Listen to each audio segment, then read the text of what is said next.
very warm welcome to Bharata First. You're watching Big Picture with me, Frank Rausen Pereira. And since you're here, I would like to thank you for your continued support. For those of you who haven't already subscribed, please like the video, subscribe, hit the bell icon, and then all notifications. Do follow our social media handles for all the latest updates, and you can also subscribe to our newsletter to get some incisive content. The Bharata First team runs a Big Picture daily quiz. Please do participate by going through the description in Big Picture videos. Here are the UPI IDs for those of you who would like to come forward and contribute. A small contribution that you make will be a giant leap for us to keep bringing you this content. So do continue to show your love. And all the information along with some other recommendations are in the description of this video. So please go through it. And now on to the discussion. India has once again extended its support for an African seat at a reformed United Nations Security Council, highlighting it understands and empathizes with the aspirations of the continent. Speaking at the discussion on peace and security in Africa at the key United Nations body, India's External Affairs Minister Dr. S. Jaishankar said, "It is a matter of continuing regret for us that the voice of Africa is not given its proper due in a most pivotal institution." He extended his support for the common African position as mentioned in the Ezulwini Consensus and the Sirte Declaration. Ezulwini Consensus and Sirte Declaration both call for at least 2 permanent and 5 to 2 non-permanent UNSC seats to be given to African countries at the high table. Pointing out how New Delhi reached out to Africa when which is being tested by the COVID-19 pandemic, he said that India has supplied medicines, vaccines, and health-related equipment to 42 African countries. He explained that India will support peace and security, help address root causes of conflict, and be a reliable partner in fighting the pandemic. In this edition of Big Picture, we will analyze India-Africa ties. Joining me on the program today are Amulendu Mishra, Lancaster University, UK, Shakti Sinha, Director, Delhi School of Public Policy and Governance, and Anil Trigunayath, former ambassador. Thank you to all my guests for joining me on this edition of Big Picture. Ambassador, let me start the program with you first. Let's first try and understand and analyze the state of India-Africa ties as they stand today. Well, I think that India-Africa ties have really grown from strength to strength. And there has been a tremendous goodwill on the ground in whole of Africa for India. But in the meantime, as you know, in the early on years, after 1962, when Prime Minister Nehru visited those countries, and we helped them through non-alignment in various countries through colonial bondage they were taken out of, they expected much more from India, and they look up to India in that sense. But what happened is we were just having some kind of ad hoc policies. We had great support for them. We represented them, whether in G77, NAM, or WTO, or elsewhere, wherever. But bilateral visits at the highest level, those were missing.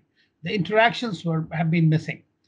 But of late, what has happened is ever since it, especially this government, I would say, has come in 2014, and since then they have started going towards that. That used to be one of the major grievances of the African countries, that they were coming to India as if they were coming to your court. But there was hardly ever any visit from India to those countries. More so to, except for South Africa, which barely qualified for an Africa in that sense of the term. And it was impossible for ambassadors to even get our leaderships there. But this has changed. And that's why there is a tremendous visibility for India now. We have provided them assistance since 1964, as you know, and External Affairs Minister in his statement also said about this. So it has been going on forever, but this has not acquired the kind of heft we should have acquired and done with more in Africa, in my view. But since Kampala visit of Prime Minister, where he addressed the Parliament, he came out with these 10 guiding principles that basically said that Africa for Africans, how can we help you? I mean, that is something that has changed the complex. We have had 34, 36 visits at the highest level, President, Prime Minister, Vice President. And then when it came to the COVID times, then I thought that we have done tremendously well. About 47 African countries, we provided assistance to them through medicines and then through vaccines. as well as we have also tried to train them through the e-training programs under our Pan-Africa e-network, which was a vision of President Kalam, frankly, and that connected the whole Africa through this telemedicine, telemarketing, and leadership connect.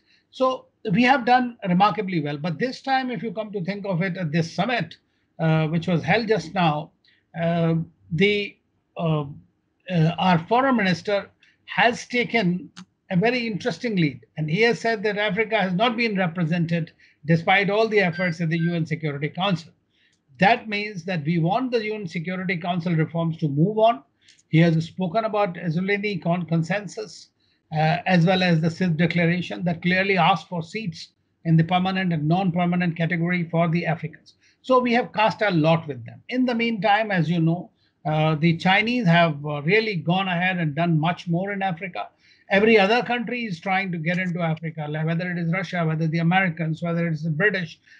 France just had only 2 days ago a summit with the African countries where they have, $5 billion of Sudan has been just condoned, and similarly, $100 billion has been committed.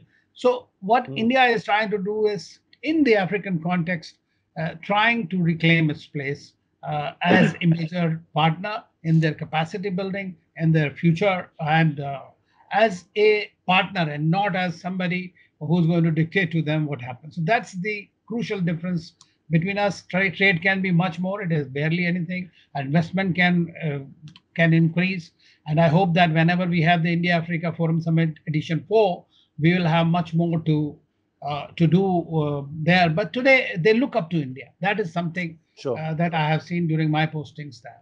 Right then, Dr. Mishra, let me bring you into the picture. Like the ambassador has just mentioned, clearly it looks like several other countries, in fact, the world is looking towards Africa, and suddenly we've noticed that there is an interest in Africa once again after all the colonial invasions. Yet again, now there is more focus on Africa. We saw that even during the India-UK summit, India and the UK also have decided to work in Africa as well.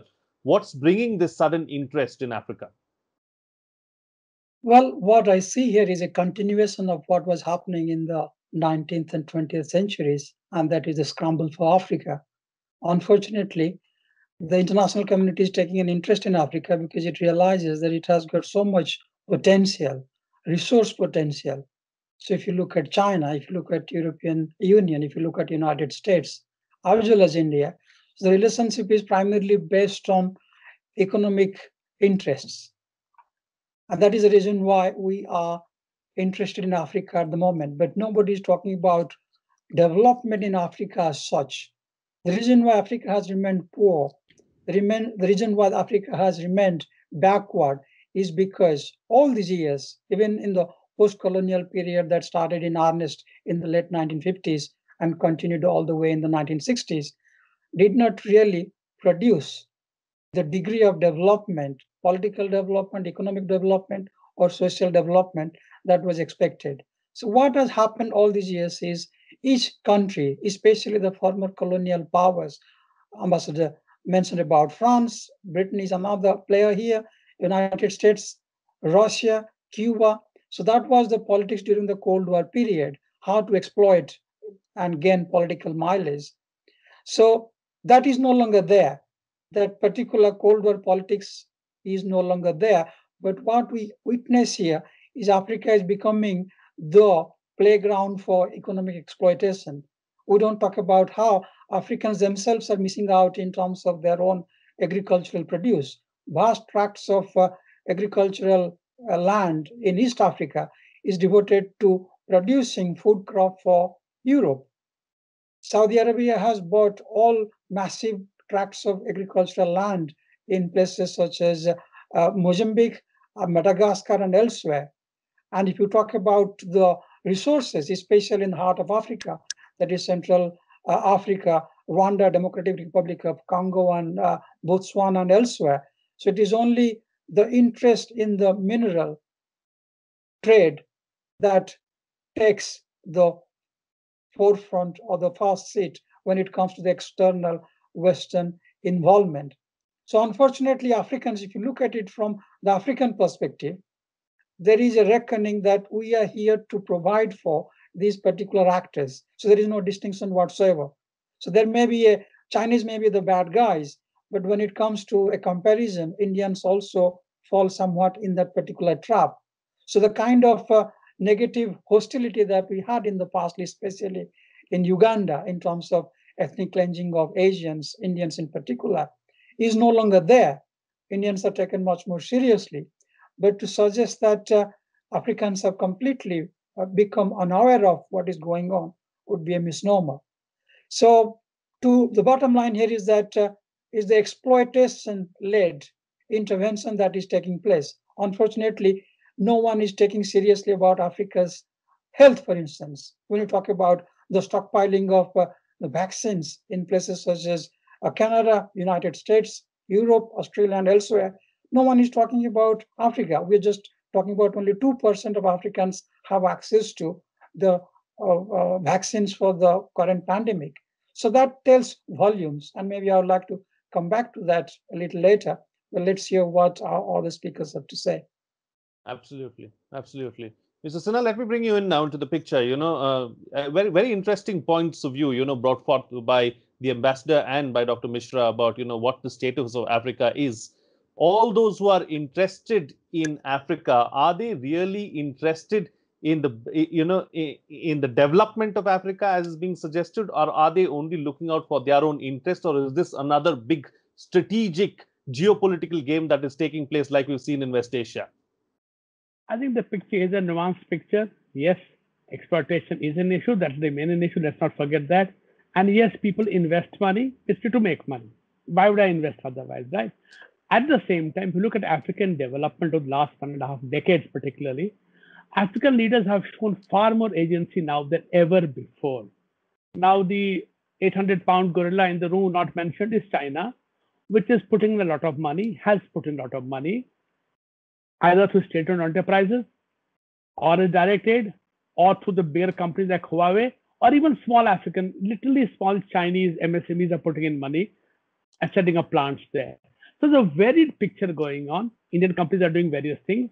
We have extended, I think, line of credit of more than $11 billion. Our actual funding, grant funding is much, much lower. Hopefully that should change sometime in the future. But in Africa, therefore, you see a lot of churn going on. African leaders have tried to take control of it. Not all of them have succeeded it, beginning with the NEPAD. At the last China-Africa forum, whether you like it or not, there were 53 or the 54 heads of government in Beijing for it. Now, they were not there forcibly. They went there because many of them felt, yes, this is a chance for me. And even though local papers have been critical of Chinese in many ways, at the same time, if you go to parts of Ethiopia, parts of Tanzania, you see the situation is different. Yes, Ghana, Kenya have got a raw deal from the Chinese, not the others. So the point I'm trying to make is it is a varied picture. Yes, Indian companies by and large are seen as much better than before because one, unlike Chinese companies, Indian companies are not importing people, not importing machinery too much from India. So, if you look at the whole picture, yes, people are interested in, as the Chinese say, why is Africa important? Raw material, cheap labor, cheap land, right? But that's also Africa's advantage in the sense if you want to draw on foreign capital and you need foreign capital for investments in infrastructure, in preparing the ground for industrialization and manufacturing, you need somebody to be helping you, working with you on that. So I think, as I said, it's a mixed picture. Yes, there are players in the room who are there to do all kinds of things. That is to be expected. But yet, there are lots of it happening for the good in Africa, which I think we should not also lose sight of. That was my point, Absolutely. Ambassador, let's talk about another aspect. Strength in numbers is something that we've always heard. Is that something that is lacking when we look at Africa as a bloc? Is lack of unity really in trying and addressing some of these issues? You spoke about UNSC, India has spoken about it as well, and a permanent seat for someone from Africa. But there is no consensus on that front. And how do you get some kind of consensus and how do you take it forward? If you're not together on the same page, how can anything be done? Well, in the UN Security Council, as you know, the discussion have been going on for about 15 years now on Security Council reforms. And on that, my 2 pence uh, opinion is that as long as these P5 countries are not on board, which they are not, none of them is, frankly, they may commit to you that will support you, but they know that others won't support the others, and therefore it won't move anywhere. So as long as that prevails, I don't think you are looking at any expansion of the Security Council. And this has also not been helped by the, like, for example, there was this coffee club, Italian, in which Pakistan and some other countries, Malta and those smaller countries were members who were opposing one or the other. Like if Brazil is there, it's being opposed by Argentina. India is opposed by China and Pakistan, and maybe some others. Likewise, in Africa also, it is not a composite whole. We may talk of Africa, it is 55 countries at the end of the day, and each one has its own aspiration. Fortunately, they have begun to coalesce and come, whether African Union or other regional or sub-regional organization in that context. Recently, they have signed this African Continental Free Trade Agreement to bring about one single market. There are a lot of problems and differences of developmental differences in different countries, the market access issues between the different countries or similar kind of resources. So that's why the competition within Africa is no less. And on top of it, you have at least three major countries which are competing for the UN Security Council seat. Now, which is Nigeria, South Africa, and Egypt. They are the candidates. In between, there are a couple of others.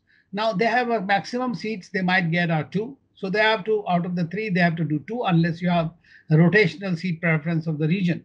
So I find that till that happens, it's very difficult. In the meantime, I think the countries like India, what we have done, we have tried to flag that Africa has got a raw deal as a continent because it is not represented there. Secondly, in many of the African countries, we have developmental issues, so they cannot even negotiate many of them to that. But today, what I am finding is more and more countries are becoming conscious of the fact that they have to take charge of their own destiny. They have to work together. They refuse to be exploited. I mean, of course, anybody who goes in any other country, a businessman or a government, has its own self-interest in mind. And self-interest is geopolitical influence, geoeconomics, business, or some kind of other arrangements, whether for minerals, oil, because it's the richest continent. And therefore, it is always subjected to the gold rush. And so when we see now, everybody is looking at China and trying to hit it. So whether it's Americans, they want to go in because China has increased its presence. They want to go there. Likewise, the Russians, anybody you look at it. So their whole point of game plan is this. As far as India is concerned, now what we are looking bilaterally, we have great influence. We have large number of Indian diaspora, which has done extremely well.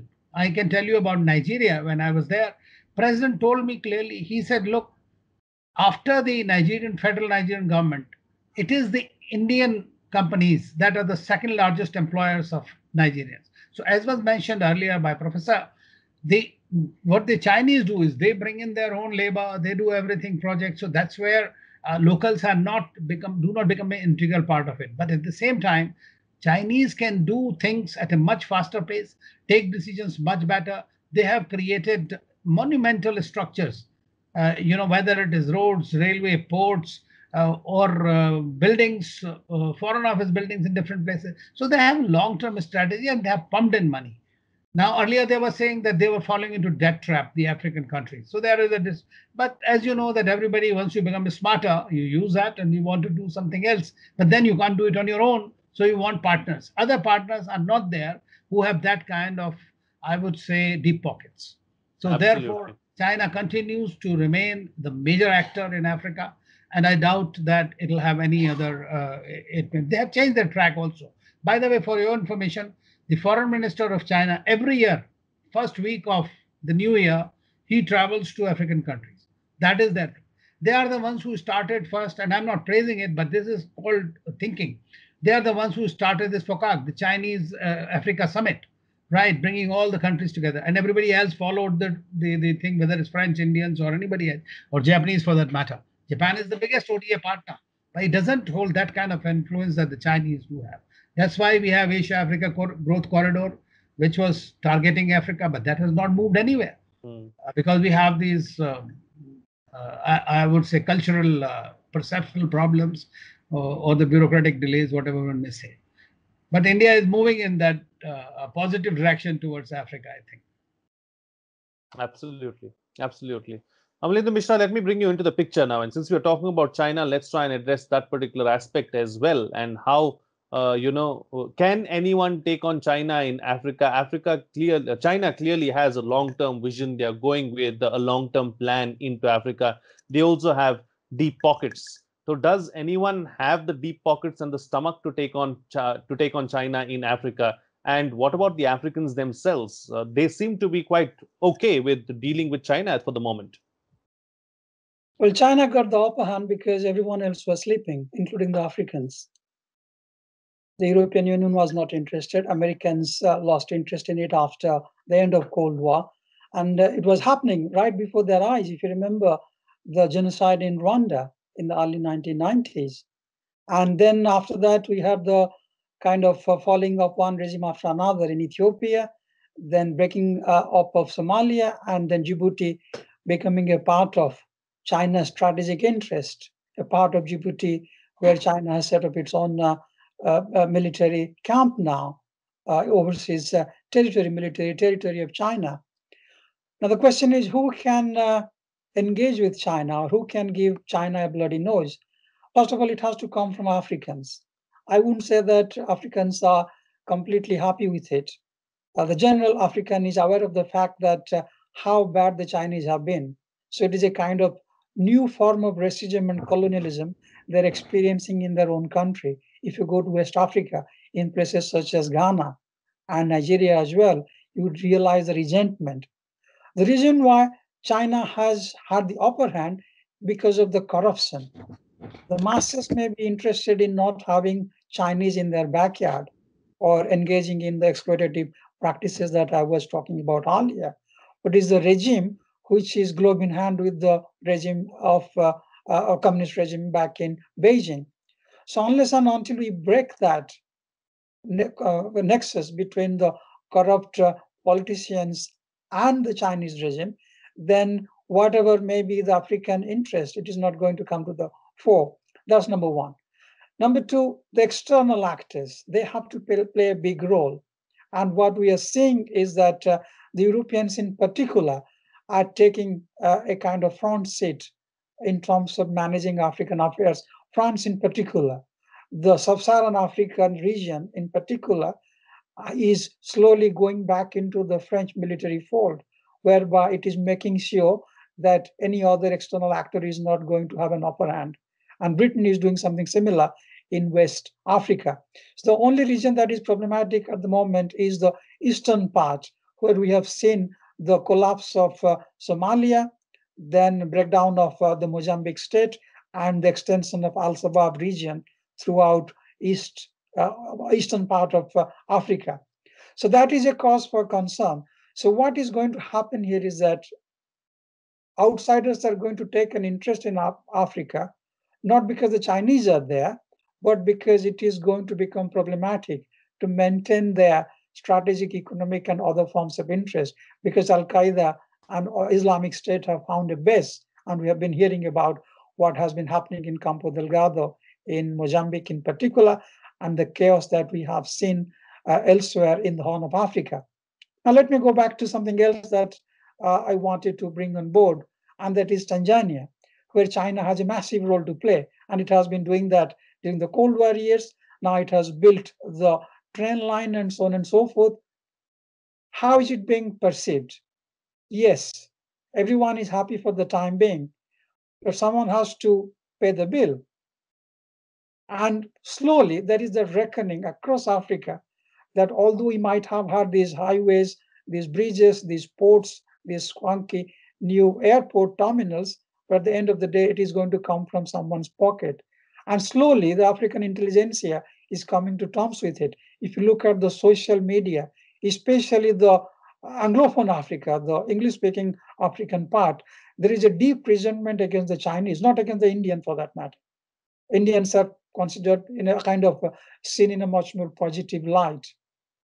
So there is this new awareness. People are from South Africa all the way up to Egypt. Africans are realizing that it is their continent. Something needs to be done for that. So what we had seen in the 1950s and 1960s in people like Cabral, people like Nkrumah and others, We may not have something similar, but there is an emerging consensus, African intelligentsia deciding to take matters into their own hand. And I think that will be our best hope to counter the Chinese threat that we are experiencing in that continent. Absolutely. Mr. Sinha, let me bring in another aspect, and Amlendra Mishra touched upon it. Let's expand on that. This issue of Islamization of Africa, especially the Horn of Africa and other nations, and how it could be a security concern going forward. There is also a lot of civil unrest within several of the African countries as well. How big a problem will that be for Africa as a continent as a whole, and just development as a whole? No, it is a serious issue, in fact. I've been to Mogadishu twice, spent a week each time.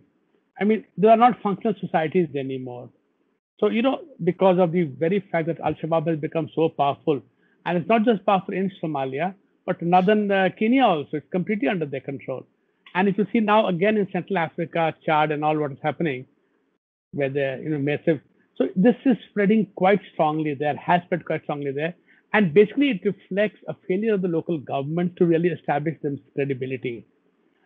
That has led to these ungovernable spaces, issues where groups like the Al Qaeda or Al Shabaab, its equivalent there, Daesh and others have taken root. President Mishra mentioned Mozambique, of all countries, Mozambique. I mean, nobody expected Mozambique to have Islamic trouble. There were Islamic gangs earlier in South Africa and Cape Town, but they were very minor. Look what's happened to Ethiopia was considered for the last 20 years Africa's poster child, doing very well, fastest rate of growth. It's also the fastest growing in terms of population, expanding very fast. What's happened to Ethiopia now? Ethiopia is now on the verge of a major civil war. So because it's not just lack of development, it's lack of, again to use the word I like, agency to the people. The people feel that they are not part of what is happening there. That allows groups like the Al Qaeda and Daesh and others to make inroads into the society. And that is definitely very frightening. But yet at the same time, you go a little far away. I mean, Mogadishu to Djibouti is 45 minutes flight. You go to Djibouti, the Americans have a base, the French have a base, the Chinese have a base. It's a beautiful airport. Djibouti airport is outstandingly beautiful. So, you can see side by side insecurity, instability, chaos, and order, perfect order, So it is, as I said, it's not very easy to define. It's not very easy to pin down. But obviously, Africa requires not just development, which is very important, but development where people feel that they have a role to play and they're a part of the development. With enclave development, then obviously you're going to have more insecurity in Africa, and all the big plans of pumping in hundreds of billions of dollars is going to go to naught unless you sort out this basic issue of governance. Absolutely. All right, time to get quick closing comments from all my panelists with the best way forward, starting first with you, Ambassador. Well, I think that the COVID has taught us that we have to work together with Africa, and India has done in the beginning. We need to work more closely. Secondly, we need to continue to work on our capacity building program in Africa with project deliveries, which are extremely important. Work closely with them on regional, sub-regional, bilateral, and multilateral together. India has represented Africa to a great deal, even different institutions. And what we are trying to do is absolutely correct. And as soon as situation warrants, we should be able to host the India-Africa Forum Summit once again, and so that we can address these developmental issues, because Africa is going to suffer a great deal due to, I would say, the pandemic and the vaccine apartheid, as they call it now today. So that is something where India can definitely help them. Absolutely. Amlendra Mishra? Well, I mean, in the 1950s and 60s, when decolonization was in full swing, India was the ideological guru for Africans. So what we can do is, in the 21st century, while we are talking, India can reinvent that role. And we have to invest in people-to-people contact. We have to engage with the African intelligentsia by providing them more opportunities to come to India to gain the experience, whatever sector that may be, industrial, technological, medical, and so on and so forth. So if we prepare that particular new generation of Africans who have been educated and trained in India, and when they go back, so they not only contribute to the African developmental process, but that also builds on the goodwill that we have invested now. So that I think will be a win-win situation for both Africans as well as Indians. So, and that while talking about that, there is a certain degree of, how should I put it mildly, discrimination against African students in India. And we have to own up to that. And we have to strictly sort of amend that particular aspect of our culture and identity and make India a much more hospitable place for Africans. And that can go a long way in terms of establishing those kind of Bronze Age networks that we had and bring it to the 21st century. Absolutely. That's a very important point that you made. And Shakti Sinha, close the show for us with your concluding remarks. You know, in the immediate post-independence period, for India, Africa, our relations were purely political. You know, the ANC would not have existed for so long in exile, but for Indian support. That must be recognized. But the fact today Africa has changed, and I'm glad in the last 3-4 years, India has opened 18 new diplomatic missions in Africa. That's a lot. It just means how much we were not there. But now we have to move into dealing not with Africa as such. Good enough to talk about UN Security Council and get 2 people in from 1 to 2. That's a very good move. But also deal with important countries directly as bilaterally also. Because what Uganda wants from you is very different from Senegal. Senegal wants IT from you. They are very clear about it. As an example, just an example I'm giving. So you would need to step it up. We don't have deep pockets that China has, absolutely. Japanese are there, willing to work with you. If between us we put up one hospital in Dar es Salaam or Addis Ababa, I think Nairobi, that's not good enough. We have to get into it because our funding is far more sustainable.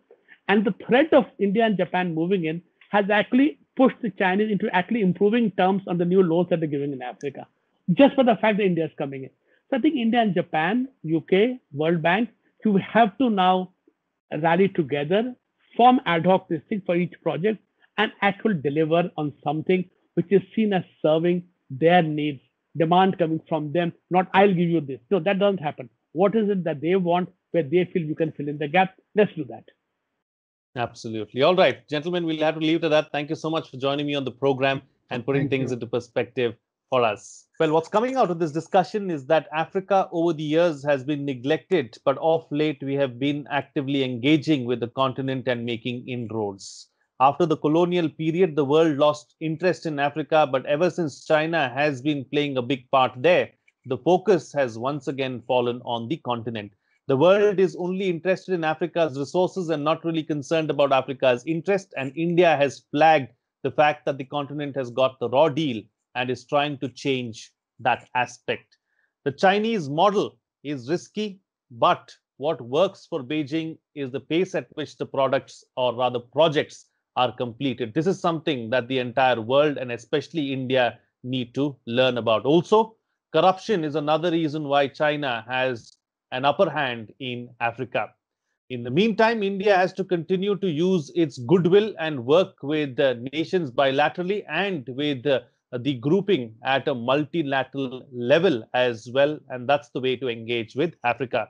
We also have to work with like-minded countries like Japan and maybe for that extent even the UK and offer the Africans what they want rather than we give them what they don't want.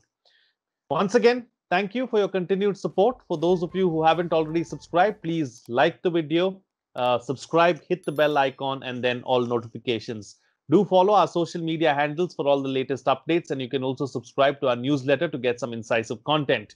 The Bharata First team runs a daily Big Picture quiz. Please do participate by going through the description in Big Picture videos. Here are the UPI IDs for those of you who would like to come forward and contribute. A small contribution that you make will be a giant leap for us to keep bringing you this content. So do continue to show your love and support. All the information along with the other recommendations are in the description of the video. So please go through it. That's it from me. See you again next time.